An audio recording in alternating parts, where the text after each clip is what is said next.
ఒక ఎయిర్క్రాఫ్ట్ కూలి కింద పడినప్పుడు దాని డెబ్రీ ఎక్కడానికి కనిపించాలి కదా. మన దగ్గర ప్రతి మనిషి దగ్గర మొబైల్ ఫోన్ ఉంది ఇండియాలో. ఎక్కడ పడినా కానీ వాడు వెళ్ళి ఫస్ట్ షాట్లు తీసుకుంటారు. మీరు చూసుంటారు క్రాష్ అయినప్పుడు ఏదైనా మనం పెద్ద ఎయిర్క్రాఫ్ట్ కాకుండా చిన్న ఎయిర్క్రాఫ్ట్ కూడా మన హకీంపేట వైపు నుంచో ఎక్కడైనా క్రాష్ అయితే కూడా ఇప్పుడు జరగలేదులే రీసెంట్లీ మంచిది ముందు జరుగుతుంది వెళ్ళి అందరు వీడియో తీసుకుంటారు.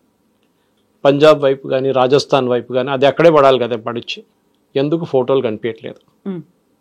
సో ఆబ్వియస్లీ ఎయిర్క్రాఫ్ట్ కూలిపోయింది అంటున్న దాని కాదు, ఎయిర్క్రాఫ్ట్లో జరిగిన లోపాల వల్లే జరిగిందని చెప్పి డస్సా నిన్న ఒక స్టేట్మెంట్ ఇష్యూ చేశారు, వాళ్ళ అఫీషియల్ స్టేట్మెంట్.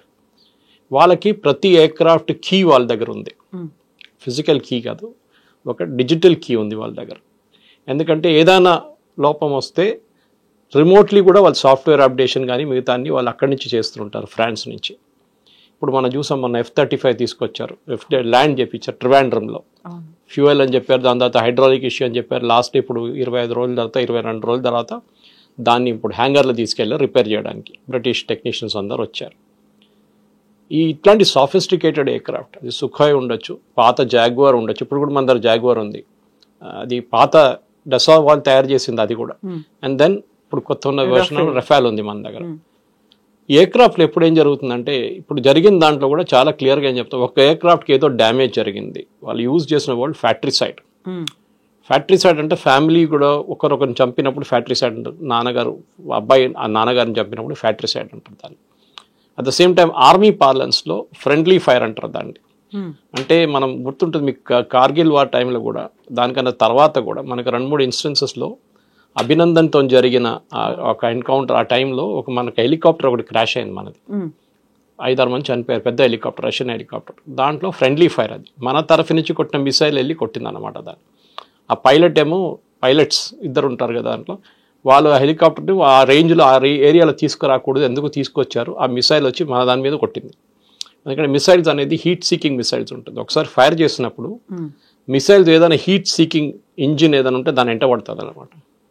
సో ఆబ్వియస్లీ జరిగింది. అప్పుడు ఈసారి ఏం జరిగిందో మనకు తెలియదు. సో డస్సా ఏమంటున్నారు, 17,000 ఫీట్లో ఏదో ఒక ఇష్యూ జరిగింది, వీఆర్ ఇన్వెస్టిగేటింగ్ అంటున్నారు. రఫాల్ కూడా ఒక డసాల్ట్ అంటే ఈ కంపెనీ తయారు చేసే కంపెనీ పేరు డసా ఏవియేషన్.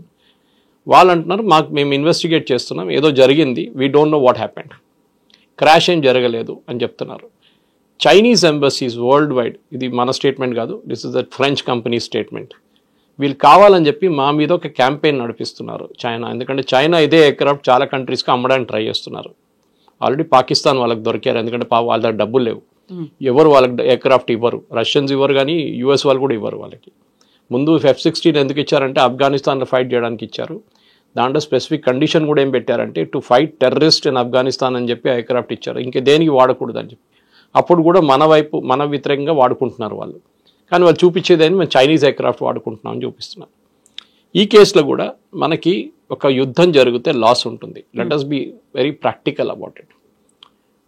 ఈ రాహుల్ గాంధీ అడిగిన స్టేట్మెంట్ ఎన్ని ఎయిర్క్రాఫ్ట్ పోయింది అనేది ఎగ్జాక్ట్లీ చైనీస్ వాళ్ళు చేసిన క్యాంపెయిన్ అంటున్నారు. అది ఇప్పుడు మనం చెప్పట్లేదు, again డసా aviation is saying it that Chinese embassies, Chinese world wide వాళ్ళ మార్కెటింగ్ టీమ్స్ ఏం చేశారంటే అన్ని మార్క్డ్ ఇమేజెస్, లేనిపోయిన ఇమేజెస్, పాత క్రాష్ ఇమేజెస్ అన్ని తీసి ఏదో రఫాల్ పడిపోయిందని. వీళ్ళేమంటున్నారు, పడిపోయింది అంటున్నారు కదా, చూపియండి మాకు ఒక వీడియో చూపియండి, ఇండియా వైపు నుంచి తీసిన ఒక వీడియో మాకు చూపియండి. పాకిస్తాన్ వైపు పడుతుంది అనుకోండి, పాకిస్తాన్ వైపు మీరు చూపించచ్చు కదా, మీకు ఏం లేదు, అక్కడ కూడా మీరు మాఫ్డ్ ఇమేజెస్ చూపిస్తున్నారు. ఫస్ట్ ఆఫ్ ఆల్ మన ఎయిర్క్రాఫ్ట్ బార్డర్ క్రాస్ చేయలేదు, ఇటువైపునే ఉండేది. ఏదో టెక్నికల్ ఇష్యూ జరిగింది, 17,000 ఫీట్ అని చెప్తున్నారు వాళ్ళు చాలా క్లియర్గా. ఎందుకంటే ఫైటర్ ఎయిర్క్రాఫ్ట్ దానికన్నా పైన కూడా వెళ్తుంది చాలా మటుకు హైట్లో, కానీ ఏదో జరిగింది. వెరీ స్ట్రేంజ్లీ దాంట్లో నిన్న జరిగిన ప్రెస్ నోట్లో ఒక వర్డ్ యూజ్ చేశారు, ట్రైనింగ్ ఫ్లైట్ అంటున్నారు. So I was wondering, war జరిగే టైంలో ట్రైనింగ్ ఫ్లైట్ ఏంటనేది. సో అది కూడా ఒక క్లారిఫికేషన్ రావాల్సి వస్తుంది అనమాట. ఎయిర్ మార్షల్ భారతి అప్పుడు ప్రెస్ కాన్ఫరెన్స్ టైంలో చాలా క్లియర్గా చెప్పారు, losses are a part of the war, జరుగుతుంది. బంగ్లాదేశ్ వార్లో మన వైపు, అప్పుడు బంగ్లాదేశ్ వైపు మనకు ఎక్కువ ఎయిర్క్రాఫ్ట్ మనం కోల్పోలేదు, కానీ పాకిస్తాన్ వైపు మనం ఆల్మోస్ట్ 70 ఎయిర్క్రాఫ్ట్లు పోయినాయి. మనది చాలా పెద్ద వార్ ఉండేది, చాలా రోజులు నడిచింది 71 వార్. సో ఆ 71 వార్లో మనకు ఎట్లా అప్పుడు కూడా నష్టాలు ఉంటాయి, ఏ యుద్ధం జరిగినా కానీ సోల్జర్స్ చనిపోతారు, ఎయిర్క్రాఫ్ట్ దెబ్బతింటుంది, నేవల్ అసెట్స్ మీద అటాక్ ఉంటుంది, అన్నీ జరుగుతుంది. కానీ మినిమైజ్ చేయడానికి ట్రై చేస్తారు ఏ ఆర్మీ అని. కానీ ఇప్పుడు యూక్రెయిన్ రష్యా వార్ చూడండి, 1,00,000 మంది ఇక్కడ చనిపోయారు, 1,00,000 మంది అక్కడ చనిపోయారు. We're not talking civilians, army. ఆలోచించండి, ఆర్మీ అంటే ఆర్మ్ ఫోర్సెస్ అని చెప్పొచ్చు వాళ్ళది. మెయిన్లీ వాళ్ళ ఆర్మీయే, ఎందుకంటే నేవల్ అసెట్స్ ఎక్కువ ఏరియాలు లేవు అనమాట. ఈ ప్రాబ్లం మన దగ్గర ఎక్కడ జరిగిందంటే రాహుల్ గాంధీ కానీ మిగతా వాళ్ళు అడిగేదే స్టేట్మెంట్ చైనా అడుగుతున్నారు. రఫేల్ ఏమంటున్నారంటే, డసా ఏమంటున్నారు, కావాలని చెప్పి చైనా వాళ్ళు వాళ్ళ ఏజెంట్ని కూడా ఎంప్లాయ్ చేసుకున్నారు దీంట్లో. రఫేల్ రఫేల్ రఫేల్ రఫేల్ అని అడుగుతున్నారు. ఎందుకంటే రఫేల్ ఈ ఎయిర్క్రాఫ్ట్ని చాలా నేషన్స్కి అమ్మారు ఆల్రెడీ. ఈజిప్ట్, ఖతార్ వీళ్ళందరూ కొనుక్కున్నారు. ఇంకా కొత్త కొత్త నేషన్స్కి అమ్ముతున్నారు. సో ఎక్కడైనా డౌట్ వచ్చింది అనుకోండి, ఇప్పుడు చైనీస్ ఎయిర్ డిఫెన్స్ సిస్టమ్ ఇచ్చారు, అజర్బైజాన్కి ఇచ్చారు, పాకిస్తాన్కి ఇచ్చారు, పని చేయలేదు. దాన్ని చూసాం కదా, మనం ఈజీగా కొట్టేసాం మొత్తం వాళ్ళ ఎయిర్ డిఫెన్స్ సిస్టమ్. ఇప్పుడు నెక్స్ట్ కంట్రీకి ఎలాంటి వాళ్ళు తీసుకోరు. అదే టైంలో మన బ్రహ్మోస్ ఇంత ఎఫెక్టివ్గా మనం యూజ్ చేసినప్పుడు ఏమైందంటే, ఆల్రెడీ ఫిలిపీన్స్ మన దగ్గర నుంచి 2 బ్రహ్మోస్ కొనుక్కున్నారు, 2 బ్యాటరీస్లో చాలా మటుకు మిసైల్స్ ఉంటుంది ఎక్స్ట్రా. 2 బ్యాటరీస్ కొనుక్కు ఇప్పుడు ఇంకా 2 అంటున్నారు. ఇప్పుడు చాలా మటుకు కంట్రీస్ గ్రీస్ అడుగుతున్నారంట మన వైపు నుంచి కావాలని చెప్పేసి. సో మేము అమ్మొచ్చు అది. Even though it's Russian joint venture రష్యాతోని, కానీ మనకు 51% స్టేక్ ఉంది. So we have a higher say in that అనమాట. ఈ జరిగిన దాంట్లో కూడా చాలా క్లియర్గా ఏంటంటే, ఒక యుద్ధం జరిగినప్పుడు మెచ్యూరిటీ మెయింటైన్ చేసుకోవాలి పొలిటికల్ పార్టీస్. మన వైపు నుంచి చూస్తున్న బీజేపీ వైపు నుంచి దానికోసం బీజేపీ కానీ మిగతా పార్టీస్ కూడా, ఈవెన్ శరద్ పవార్ లాంటి పార్టీ కానివ్వండి, మిగతా ఈవెన్ మమతా బెనర్జీ కూడా వాళ్ళు ఎక్కువ లొల్లి చేయలేదు. రాహుల్ గాంధీ ఒక్కరే కన్సిస్టెంట్గా సరెండర్ అని చెప్తున్నారు. సరెండర్ అంటే మీ ఆర్మీ సరెండర్ అయ్యారనమాట. మోదీ కాదు, మోదీ పేరు చెప్తున్నాడు కానీ it's obviously army whereas nobody surrendered. అందరికి తెలుసు ఎవరు డీజీఎంఓ కాల్ చేశారో, పాకిస్తాన్ డీజీఎంఓ మనకు కాల్ చేశారని చెప్పి ఎన్నోసార్లు వాళ్ళే చెప్తున్నారు. మా నూర్ఖాన్ ఎయిర్ బేస్ మొత్తం పోయిందని వాళ్ళే చెప్తున్నారు. 4 F-16 పోయింది అంటున్నారు, వాళ్ళకి అవాక్స్ పోయింది అంటున్నారు వాళ్ళు. ఇదంతా వాళ్ళు ఇచ్చిన స్టేట్మెంట్స్. బ్రహ్మోస్ కొట్టినప్పుడు మాకు 30 సెకండ్లే ఉండే రియాక్ట్ చేయడానికి అని చెప్పారు. చెప్పిన తర్వాత కూడా మన వైపు నుంచి రాహుల్ గాంధీ కన్సిస్టెంట్గా అటాక్ చేస్తున్నా అర్థం కావట్లేదు. ఇప్పుడు అర్థమైంది, ఎందుకంటే చైనీస్ వాళ్ళు ఉపయోగించిన one of the agents of China was Rahul Gandhi obviously. ఎందుకంటే చాలా క్లియర్గా తెలిసిపోయింది that he was asking the same information with Chinese were asking. Chinese వాళ్ళు అడుగుతున్న అదే ఇన్ఫర్మేషన్ రాహుల్ గాంధీ ఎక్కడ పడ్డది చెప్పండి మాకు, అప్పుడు తెలిసిపోతుంది కదా చెప్తే. కానీ చెప్పరు మన వాళ్ళు. ఏ జరిగినా కానీ ఆర్మీలో ఎయిర్ ఫోర్స్లో అన్లెస్ పబ్లిక్ ఏరియాలో వచ్చి పడింది అనుకోండి, అప్పుడు they will give a statement. కానీ పబ్లిక్ ఏరియాలో ఎక్కడ ఏం పడలేదు. ఆ ఎయిర్క్రాఫ్ట్ పాసిబిలీ తిరిగి వస్తున్నప్పుడు రన్వేలో దిగిందో లేదో, ఏదో డ్యామేజ్ అయిందో ఏదో అయి ఉంటుంది. సో దానికోసం Rafale says 1 aircraft is out of service. వాళ్ళు యూజ్ చేసిన వర్డ్ అది, out of service. So if it is right of simple. Otherwise వాళ్ళు రీప్లేస్ చేస్తారంటే దాన్ని రీప్లేస్ చేస్తారు రేపు. ఇది మన కారు కొనేటప్పుడు ఉంటుంది, ఒక సంవత్సరం లోపల పని చేయకపోతే మొత్తం చాలా పెద్ద ప్రాబ్లం ఉంటే దాన్ని మెయింటెనెన్స్ చేయకపోతే దాన్ని రిటర్న్ చేసేస్తారు. ఇప్పుడు మనం చూసాం ట్రివాండ్రంలో వచ్చిన ఎయిర్క్రాఫ్ట్ కూడా అదే. ఫస్ట్ వాళ్ళు ఏమన్నారు, లో ఫ్యూయల్ అన్నారు. లో ఫ్యూయల్ తర్వాత చూస్తే హైడ్రాలిక్ అన్నారు. హైడ్రాలిక్ కోసం వాళ్ళ HMS ప్రిన్స్ ఆఫ్ వేల్స్ నుంచి ఒక హెలికాప్టర్ క్రూని తీసుకొచ్చారు. వాళ్ళు ట్రై చేస్తారు, వాళ్ళతో కాలేదు. మళ్ళీ వాళ్ళు రిటర్న్ వెళ్ళిపోయారు. మళ్ళీ కొత్త టీం మొన్న వచ్చారు, ఒక 40 మంది వచ్చారు వాళ్ళు రిపేర్ చేయడానికి. సో ఇదేదో చిన్న ఎయిర్క్రాఫ్ట్ కాదు. ఇదే కార్ రిపేర్ చేయడమో లేకుంటే ఒక 2-వీలర్ రిపేర్ చేయడం కాదు. ఇది $100 million ఎయిర్క్రాఫ్ట్ అంటే ఆలోచించండి దాని యాక్చువల్ రేట్ ఎంత ఉంటుంది మన ఇండియన్ కరెన్సీలో. సో ఆబ్వియస్లీ దీన్ని ఒక మెచ్యూర్ వేగా డీల్ చేయాల్సి వస్తుంది. ఇజ్రాయెల్లో చూడండి, ఇజ్రాయెల్లో వాళ్ళు ఇంతమంది ఇవాళ కూడా వాళ్ళు 4 సోల్జర్స్ని కోల్పోయారు, 5 ఇవాళ యంగ్ పీపుల్, 19-20 సంవత్సరాల ఉన్న సోల్జర్స్ గాజాలో. సో వాళ్ళు అడగరు, వాళ్ళ అపోజిషన్ పార్టీస్ అడగరు ఎక్కడ పడ్డారు అది చెప్పండి, మాకు ఎక్కడ పడ్డది ఇక్కడ చెప్పండి. మిసైల్స్ వచ్చి వాళ్ళ మీద కూడా పడ్డది కదా, హైఫాలో పడ్డది, టెలవీవ్లో పడ్డది. కానీ వాళ్ళు రియాక్ట్ కాలేదు, వాళ్ళు పాజిటివ్గా రియాక్ట్ అయ్యారు. సరే పడ్డది, డ్యామేజ్ అయింది, we're taking care of it, finished, matter ends. ఇక్కడ అది కాదు, మాకు ఎన్ని ఎయిర్క్రాఫ్ట్ పోయింది చెప్పండి, ఎన్ని ఎయిర్క్రాఫ్ట్ పోయింది. స్పెసిఫిక్గా ఎయిర్క్రాఫ్ట్ ఒక్కటే అడుగుతున్నారు, పాకిస్తాన్ వైపు ఎన్ని పోయిందని అడగట్లేదు మన వాళ్ళు. రాహుల్ గాంధీ కానీ మిగతా కొన్ని ఆపోజిషన్ పార్టీ వాళ్ళు పాకిస్తాన్ది ఎన్ని ఎయిర్క్రాఫ్ట్ పోయింది మాకు చెప్పండి అని చెప్తే మేము మళ్ళీ అదొక ఇంకొక లాజిక్ ఉంటుంది దానికి, అది లేదు. Anyway as of now డసా is taking care of it. మన ఎయిర్ ఫోర్స్ అయితే మాట్లాడరు దాని గురించి, సింధూర్ కూడా అయిపోయింది. కానీ పాకిస్తాన్ వైపు నుంచి ఇంకా స్టేట్మెంట్లు వస్తూనే ఉన్నాయి. మా వైపు జరిగింది ఇది, రఫేల్ మాది బ్రహ్మోస్ కొడితే మాకు 30 సెకండ్లో ఉండే అని చెప్తున్నారు. అది కాకుండా నూర్ఖాన్ ఎయిర్ బేస్ కానివ్వండి, జకోబాబాద్ కానివ్వండి, మిగతా ఎయిర్ ఫోర్స్ బేస్ మీద జరిగిన వాళ్ళ డ్యామేజ్ కూడా మొన్న 3 రోజుల క్రితం ఒక ఫార్మర్ సీనియర్ CIA ఏజెంట్ ఏం చెప్పారంటే దట్ వాళ్ళ న్యూక్లియర్ వెపన్స్కి ఒక అమెరికన్ జనరల్ దగ్గర ఉందంట, who is స్టేషన్డ్ in Islamabad. So Pakistan cannot operate, వాళ్ళ న్యూక్లియర్ బటన్ వాళ్ళు ఆపరేట్ చేయలేరు వితౌట్ అమెరికన్ పర్మిషన్. పర్మిషన్ కూడా కాదు, వాళ్ళు కీ ఆపరేట్ చేస్తేనే ఇది న్యూక్లియర్ మిసైల్స్ రిలీజ్ చేయొచ్చు. అది అమెరికా అక్కడ వచ్చి కూర్చున్నారు వాళ్ళు. ఎందుకంటే వాళ్ళకి భయం ఏంటంటే ఈ తాలిబాన్ చేట్లను, లేకుంటే అల్ఖైదా చేట్లను, లేకుంటే ఐసిస్ చేతులు ఢిల్లీ పడిపోతే న్యూక్లియర్ వెపన్ రేపు వాళ్ళు తీసుకొచ్చి వాషింగ్టన్ మీద వాడేస్తారు, లేకుంటే న్యూయార్క్ మీద వాడేస్తారు. అది కాకూడదని చెప్పి చేస్తున్నారు అన్నమాట. సార్, ఇప్పుడు చివరికి పాకిస్తాన్ అయినా మాకు ఎంత నష్టం జరిగింది అనేది చెప్పుకుంటోంది, భారత్ ఎందుకు చెప్పుకోవట్లేదు? ఒక పారదర్శకత అనేది ఉండాలి, ఎందుకంటే డిఫెన్స్ సిస్టమ్ మీద పెట్టేదంతా మన డబ్బే కదా, చెప్పాల్సిన అవసరం ఉంది కదా అని. మీరు చెప్పింది రిప్లై కరెక్టే, కానీ కొన్ని దానికి సీక్రసీ మెయింటైన్ చేయాల్సి వస్తుంది. ఫర్ ఎగ్జాంపుల్ ఒక బ్యాటిల్లో, ఇవాళ జరిగిన ఒక బ్యాటిల్లో మనం ఒక ఫర్ ఎగ్జాంపుల్ ఎయిర్క్రాఫ్ట్ పక్కన పెడదాం, మనం ఒక టెర్రర్ ఆపరేషన్ జరిగింది, 4గురిని చంపేశాం, వాళ్ళ సిగ్నల్ మాకు దొరికింది, వాళ్ళు శాటిలైట్ సిగ్నల్ యూజ్ చేశారు, మేము శాటిలైట్ ఫోన్ పట్టుకున్నామంటే నెక్స్ట్ టైం వాళ్ళు శాటిలైట్ ఫోన్ వాడరు. మనం కూడా చెప్పారనుకోండి, ఎస్ వాళ్ళు రెఫైల్ కొట్టారు, లేకుంటే మనం కొట్టాము, ఇట్లా జరిగిందంటే వాళ్ళు నెక్స్ట్ టైం వాళ్ళకి అర్థమైపోతుంది దీని ఇట్లానే చేయాలి. సో మిలిటరీ సీక్రెట్స్ అని ఉంటుంది. పాకిస్తాన్ ఏం చెప్తున్నారు, వాళ్ళ డ్యామేజ్ జరిగింది ఏదని చెప్తున్నారు, కానీ మన వైపు ఎక్కడ డ్యామేజ్ జరగలేదు. మనకు చూసాం మనం చాలా క్లియర్గా. మన వైపు వచ్చిన ఒక్క మిసైల్ కూడా 2-3 మిసైల్ సివిలియన్ ఏరియా మీద పడ్డది, ఒకటి సర్గోదా ఎయిర్ బేస్ మీద పక్కన వెళ్ళి పడ్డది, ఎయిర్ బేస్ మీద పడలేదు అది. సో పాకిస్తాన్ మన యాకాక్ గన్స్ అంటారు, అంటే యాంటీ ఎయిర్క్రాఫ్ట్ గన్స్ నుంచి S-400 దాకా చాలా బాగా పనిచేస్తుంది. మల్టీలేయర్ డిఫెన్స్ సిస్టమ్, దాంట్లో మనం చూసాం చాలా మటుకు ఎట్లా పనిచేస్తుంది అది. దాని క్లారిటీ కూడా చాలా మంది మనం టీవీలో చూసాం రాత్రిపూట. 5-6 మిసైల్స్ వెళ్ళి ఉంటుంది అక్కడిక్కడ, that is okay, it's still Akash Teer పనిచేస్తుంది బాగానే. కానీ డ్యామేజ్ జరిగింది అన్ని పబ్లిక్ డొమైన్లో చెప్పక్కర్లేదు. It is the protracted war, అంటే చాలా రోజులు నడిచిన యుద్ధం అంటే అప్పుడు చెప్పొచ్చు ఇంతమంది చనిపోయారు, ఇంతమంది ఎయిర్క్రాఫ్ట్ పోయింది, ఇన్ని నేవల్ అసెట్స్ మీద అటాక్ జరిగింది, ఇంత ఆర్మీ వాళ్ళు చనిపోయారు అని చెప్పి అప్పుడు చెప్తాం. కార్గిల్లో చెప్పాం కదా, కార్గిల్లో ఏ నష్టం జరిగింది అందరికి తెలుసు. కార్గిల్లో వాళ్ళ ఎంతమంది పోయారని చెప్పి చాలా క్లియర్గా మనం అక్కడ గ్రేవ్స్ కూడా తయారు చేసాం వాళ్ళ కోసం. విజయ్ దివస్లో we celebrate those days with the fallen soldiers martyrs కోసం. ఈ కేసులో మనం చెప్పక్కర్లేదు, ఎందుకంటే we are holding lot of proprietary information. Next surgical strike అప్పుడు చెప్పలేదు, ఇది ప్రెసిషన్ స్ట్రైక్, ఇది కూడా చెప్పలేదు, చెప్పరు ఎప్పుడు చెప్పరు. ఎందుకంటే మీరు సర్జికల్ స్ట్రైక్ లో మేము ఇట్లా కొట్టామని చెప్తే నెక్స్ట్ టైం వాళ్ళు రెడీగా ఉంటారు దానికోసం. యూ షుడ్ నెవర్ సే మేము పాకిస్తాన్ ఎట్లా కొట్టామని మన వాళ్ళు ఇప్పుడు కూడా చెప్పట్లేదు. నూర్ఖాన్ బేస్ ఎట్లా కొట్టామని చెప్పట్లేదు, జకోబాబాద్ ఎట్లా కొట్టామని చెప్పట్లేదు, కైరానా హిల్స్ దగ్గర ఏం చేసాం మనం చెప్పట్లేదు. సో వీఆర్ నాట్ స్పీకింగ్, అది maturity of an army is there. Israel వాళ్ళు ఇంత పెద్ద క్యాంపెయిన్ చేశారు ఇరాన్ మీద, వాళ్ళు మొత్తం ఇన్ఫర్మేషన్ ఇచ్చారు బయట, ఎక్కడ ఇవ్వలేదు. అటాక్ చేసాం, బాంబ్ చేసాం, యూఎస్ కూడా B-2 బాంబర్స్ తీసుకెళ్ళాం, కొట్టాం. డ్యామేజ్ ఎంత జరిగింది, సబ్స్టాన్షియల్ డ్యామేజ్, అంతే. పిక్చర్స్ ఎవరైనా దొరకచ్చు. Today you can go to any international thing, వాళ్ళు శాటిలైట్ పిక్చర్స్ మీకు ఇస్తారు. పాకిస్తాన్కి 10 నిమిషాలు పడుతుంది ఆ శాటిలైట్ పిక్చర్ కొనడానికి. దాని నుంచి వాళ్ళకి క్లియర్గా తెలిసిపోతుంది ఏమైనా మన ఎయిర్క్రాఫ్ట్ కింద పడితే దాని విజువల్స్ ఉంటుంది, దాంట్లో ఏ విజువల్స్ లేదు, ఎక్కడ లేదు.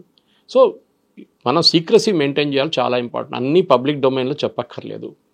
ఓకే, మనుషులు చనిపోతే క్లియర్గా తెలిసిపోతుంది, ఎందుకంటే మనం వీ హోల్డ్ ఒఫీషియల్ ఫ్యూనరల్స్. నిన్ననే పాకిస్తాన్ ఒక కార్గిల్లో చనిపోయిన ఒక సోల్జర్ని మేము బాడీ తీసుకోమని చెప్పిన వాళ్ళకి నిన్న వాళ్ళు విక్టరీ పరేడ్లో వాళ్ళు ఒక మెడల్ ఇచ్చారంట ఆయనకి, చనిపోయిన ఆయనకి. First the refuse to accept his body from India. మన వైపు నుంచి మనమే దాన్ని బరీ చేసాం అన్నమాట బాడీని. అట్లాంటి మనుషులు వాళ్ళు, మన అట్లా కాదు. మన ఫాలన్ సోల్జర్స్ని మనం ఎప్పుడు రెస్పెక్ట్ ఇస్తాం, వాళ్ళ ఫ్యామిలీకి బాడీ అక్కడ పంపిస్తాం, అన్నీ జరుగుతుంది. ఈసారి కూడా చూసాం మనం అది జరిగిందంతా. పహల్గామ్లో జరిగింది కానివ్వండి, మిగతా అన్ని ప్లేసెస్లో కూడా we take care of our soldiers very well. అది ఉంది. అసెట్స్ ఎక్కడైనా పోయిందంటే చాలా క్లియర్గా ఎయిర్ మార్షల్ భారతి వర్డ్ కూడా యూజ్ చేశారు, all our pilots are safe. ఎప్పుడైనా ఎయిర్క్రాఫ్ట్ ఫ్లయింగ్ టైంలో ఏదైనా ప్రాబ్లం వచ్చినప్పుడు సార్ట్అవుట్ చేయకపోతే దాన్ని సార్ట్అవుట్ చేయలేము అని, ఎందుకంటే పైలట్ దగ్గర మైక్రో సెకండ్స్ ఉంటుంది, 5-10 సెకండ్లో డిసైడ్ చేయాల్సి వస్తుంది ఏం చేయాలని. ఇంజిన్ పని చేయట్లేదు, ఇంజిన్ ఫ్లేమ్ అవుట్ అయిపోయింది, లేకుంటే ఏవియానిక్స్ పోయింది, ఇంకా ఎయిర్క్రాఫ్ట్ని కంట్రోల్ చేయలేము. వాళ్ళు లాస్ట్ మినిట్ దాకా ల్యాండింగ్ ట్రై చేస్తారు మళ్ళీ తీసుకొచ్చి ల్యాండ్ చేయడానికి. కానీ అది కూడా కాకపోతే ఏం చేస్తారంటే the instruction to all the pilots is eject. వాళ్ళ దగ్గర ఒక బటన్ ఉంటుంది, ప్రెస్ చేస్తే పైకి ఎయిర్క్రాఫ్ట్ నుంచి బయటికి వెళ్ళిపోతారు, పారాషూట్ ఓపెన్ అయితే ల్యాండ్ అయిపోతారు, ఎయిర్క్రాఫ్ట్ పోతుంది, ఎక్కడో వెళ్ళి పడిపోతుంది. అది ఎందుకు చేస్తున్నారంటే ఒక ఎయిర్ ఫోర్స్ పైలట్ని ట్రైన్ చేయడానికి మీరు 2.5-3 కోట్లు ఖర్చు పెడతారు. Your life is more valuable than the aircraft. Aircraft రేపు కొనొచ్చు, ఇంకొక పైలట్ని ట్రైన్ చేసి తీసుకురావాలంటే చాలా కష్టపడాలి. మన దగ్గర ట్రైన్ చేస్తారు హకీంపేటలో. ఫస్ట్ అక్కడ ఫిక్స్ వింగ్ ఉంది, దిండిగల్లో ఫిక్స్ వింగ్ ఉంది, హకీంపేటలో హెలికాప్టర్ డివిజన్ ఉంది మన దగ్గర. సో ట్రైనింగ్ కోసం చాలా ఖర్చు పెట్టిన డబ్బులు వాళ్ళ ఎక్స్పీరియన్స్ అయినప్పుడు they have to save that life అన్నమాట. దానికోసం చూడండి లాస్ట్ మినిట్ దాకా వాళ్ళు ట్రై చేస్తారు, కాకపోతే ఎజెక్ట్ చేసేస్తారు వాళ్ళు. సో ఇది కూడా అంతే case. That in a war also, war సిచ్యువేషన్లో కూడా ఎయిర్క్రాఫ్ట్ని సేవ్ చేయడానికి ట్రై చేస్తారు. ఎందుకంటే చీప్ కాదు, $50 మిలియన్ $60 మిలియన్ ఒక్కొక్క ఎయిర్క్రాఫ్ట్. F-35 అయితే $100 మిలియన్, మన ఇంకా కొనలేదు అది. So that is where it is. So ఒక వార్ సిచ్యువేషన్లో చెప్పిన దానికి అసలు డెసా వాళ్ళు టేక్ చేసుకున్నారు, చాలా క్లారిఫికేషన్ ఇచ్చారు. మన వైపు నుంచి కూడా అక్కడిక్కడ కాకుండా మనం స్టేట్మెంట్లు ఇచ్చాం. మన CDS అనిల్ చౌహాన్ గారు కానీ, మన ఎయిర్ ఫోర్స్ చీఫ్ కానీ మన ఒక అటాచ్ కూడా ఒక ప్రెస్ కాన్ఫరెన్స్ చేశారు, ప్రెజెంటేషన్ చేశారు. సో కానీ దాన్ని కూడా మన మీడియా ట్విస్ట్ చేస్తారన్నమాట. ఏదైనా చెప్తే మోదీ గారు ఎందుకు చెప్పలేదు, మోదీ గారు ఎందుకు మాట్లాడలేదు అని మోదీ గారు చెప్పక్కర్లేదండి. ఒక డిఫెన్స్ మినిస్టర్ ఉన్నారు, డిఫెన్స్ సర్వీసెస్ ఉన్నారు, వాళ్ళు మాట్లాడతారు ప్రొఫెషనల్గా, వాళ్ళకి తెలుసు ఇట్లా మాట్లాడాలని. సరే, ఇప్పుడు మనం డిఫెన్స్ సిస్టమ్ గురించి మాట్లాడుకున్నప్పుడు ఆబ్వియస్గా టెర్రరిజం గురించి కూడా మాట్లాడుకోవాలి. టెర్రరిస్టులు అనగానే పాకిస్తాన్ బేస్డ్గానే వాళ్ళు ఆపరేట్ చేస్తున్నారు అనుకున్నప్పుడు యుఎస్ మనకు అప్పగించినటువంటి రానా చెప్పినటువంటి మాట, ఒక ట్రస్టెడ్ పర్సన్ని నేను పాకిస్తాన్ ఆర్మీకి అన్నాడు. ముంబై టెర్రర్ అటాక్స్ కావచ్చు, గతంలో జరిగినటువంటి అన్ని ఇన్సిడెంట్లో ఆయన ప్రధానమైనటువంటి భాగస్వామియే కాదు, ఆయనే చాలా క్లియర్గా ఎక్కడెక్కడ ఎవరిని డిప్లాయ్ చేయాలి అనేది కూడా చెప్పారనేది. ఎందుకని అంత ఒక ట్రస్టెడ్ పర్సన్ని అనే ఒక మాట, పాకిస్తాన్ ఆర్మీ నన్ను చాలా నమ్మింది అని ఆయనైతే ఒక స్టేట్మెంట్ ఇచ్చాడు. అక్కడే బోల్డ్ అని క్వశ్చన్స్ కూడా ఉన్నట్టున్నాయి కదా సార్. ఆయన ముంబైలో అదే దాడులు జరిగిన టైంలో ఉన్నాడా లేడా, ఎందుకని యూఎస్కి వెళ్ళిపోయాడు, దుబాయ్కి వెళ్ళాడు, ఇలాంటివన్నీ సార్.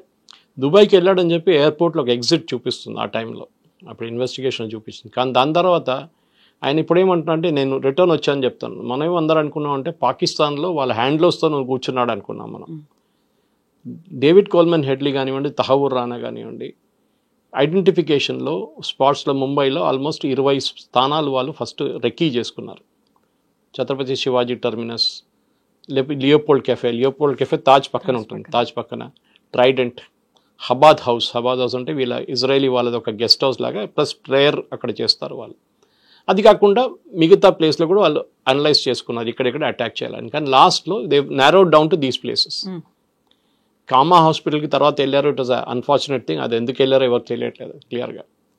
కానీ ఈ అటాక్ జరిగిన దానికి తహవూర్ హుస్సేన్ రానాకి మొత్తం అన్ని ప్లేసెస్ చాలా క్లియర్గా తెలుసు. ఎందుకంటే నేను దీనికన్నా ముందు కూడా బహుశా మీ ఛానల్ మాట్లాడాను, ఇంకో ఛానల్ మాట్లాడినాను.